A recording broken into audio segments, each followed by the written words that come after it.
All right, guys. I mean, here we are. I did not expect to be here doing this today, but I guess this is the kind of year that we are starting to have towards the end, guys, because it is not a joke. It's not a troll. It's not a meme. This is not a drill. The new manga from Gege Akutami, Mojuro, is confirmed officially now to be a Jujutsu Kaisen spin-off, quote-unquote sequel. And I'm going to go ahead and get into this, as well as this manga ties into the overall narrative of Jujutsu Kaisen, because it is a little bit different than a direct sequel. I know a lot of people are comparing it to Boruto right now. For why, I'll definitely get into it right away, because it kind of gives it away at the very beginning of the chapter. From Gege Akutami's author comment, what we can piece together about Mojuro is Gege, after finishing Jujutsu Kaisen, received multiple different offers and ideas for spin-offs or sequels that he could do for Jujutsu Kaisen. And the way that we know the anime industry works, when you have a very popular anime and manga, they want you to do a sequel. And instead of milking it and going the full sequel route, Gege decided that he would go what I would refer to as the Jujutsu Kaisen GT route. Jujutsu Kaisen Mojuro is not an alternate dimension per se, or an alternate timeline, but it is not the complete official narrative of the main series Jujutsu Kaisen. What this is just one take on a potential way that Yuta's grandchildren could see their journey as a sorcerer grow and move. By doing this, what Gege does is he opens the floor to plenty of other different spin-offs that are possible without actually interfering with the main series narrative of Jujutsu Kaisen. That means while there are going to be characters from the original main series Jujutsu Kaisen, the main narrative will not focus on any of these original characters from the main series. They may make small little cameos here and there, as we get to see from Yuta Okkotsu and Maki Zenin themselves, but Yuta and Maki, like most of the other characters, are either going to be dead by the time this story is being told, or just completely out of the narrative entirely. We are also going to be getting a Jujutsu Kaisen spin-off novel series, as well as multiple other things that in regards to Jujutsu Kaisen content, so the world of Jujutsu Kaisen will be expanding for sure. However, Gege has made it very clear that he intends to keep the main series intact, and that is most likely to move away from the idea of Boruto or other sequel series getting characters that are from the main narrative either done differently than how the original creator would have done, or flanderization occurs, and honestly, sometimes character arcs are meant to be finished as opposed to seeing a character after that end screen happens. That doesn't always go well with characters that aren't meant to be brought into a new narrative, and you'll see, because despite being based in the Jujutsu Kaisen world, where cursed techniques, cursed energy, Jujutsu, all of this stuff is still a very present thing that we will be dealing with, including barrier techniques, and used in a lot of different ways that we've never seen before. Most of the original cast is going to be all new and original. Yes, you do have Yuta Okkotsu and Maki Zenin's grandchildren, Tsurugi Okkotsu and Yuka Okkotsu, as a brother-sister duo protagonist team. However, the alien character, Maru, as I believe it is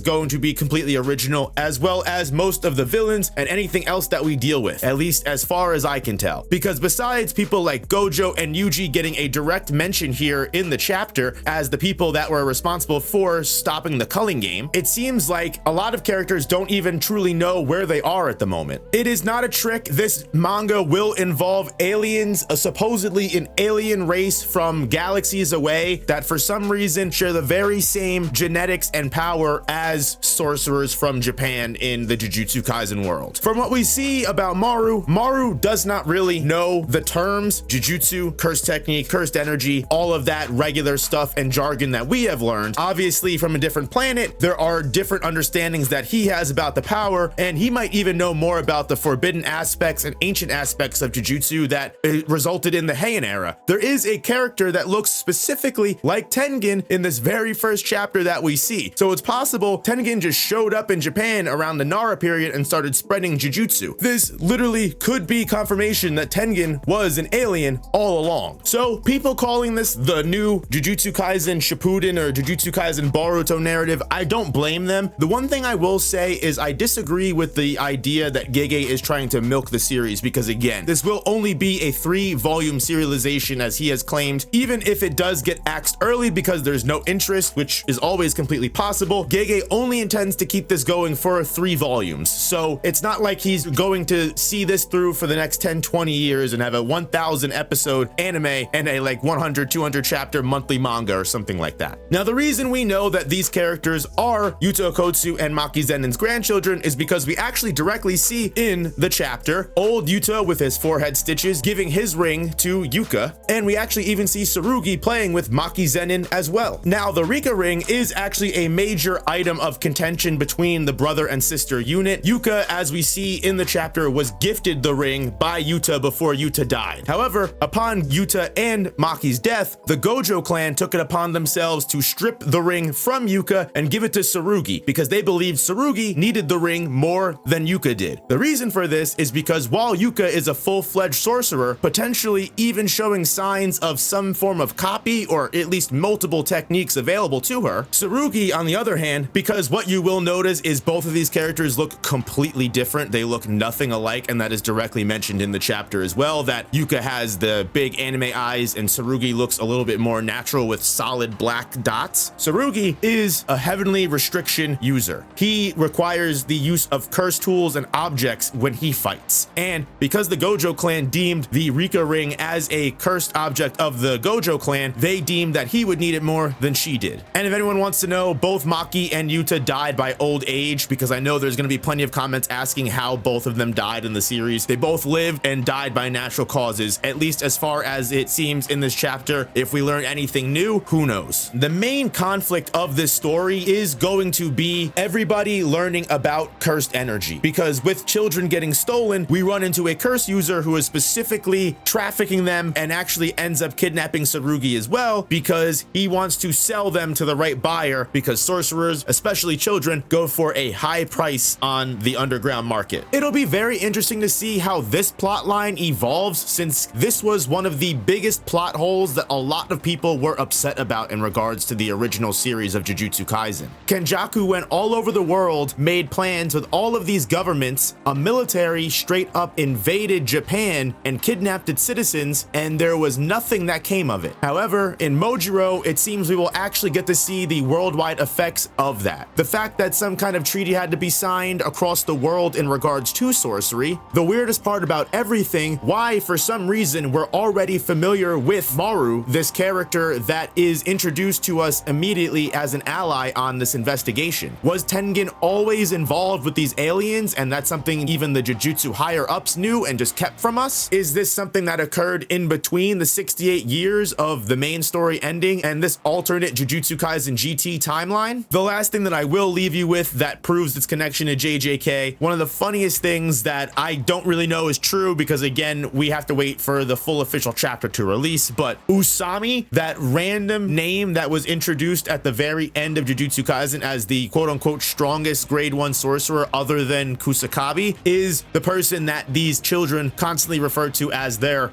higher up, their senior, which I think is hysterical. Gege throwing in that random name at the very end of the series, literally the craziest random sequel bait I've ever seen in my life. I can promise you guys, whatever more information we learn about this manga, as well as its official release chapters, you can always count on my streams, you can always count on my content. I will be going over all of that with you, because if it's Jujutsu Kaisen content, I am here for it. And even though I didn't expect it, I'm more than willing to see where this all goes. And again, I will talk about the full chapter in detail in a video once we get the full official release. Hit that like button, hit that hype button. If you're looking for content on any other weekly manga, Dandadan, Gege Akutami, Chainsaw Man, Kagurabachi, and Sakamoto Days, go head over to my second channel. Link is down in the description, and subscribe, because that's where you can find it. And I'll catch you guys in the next one.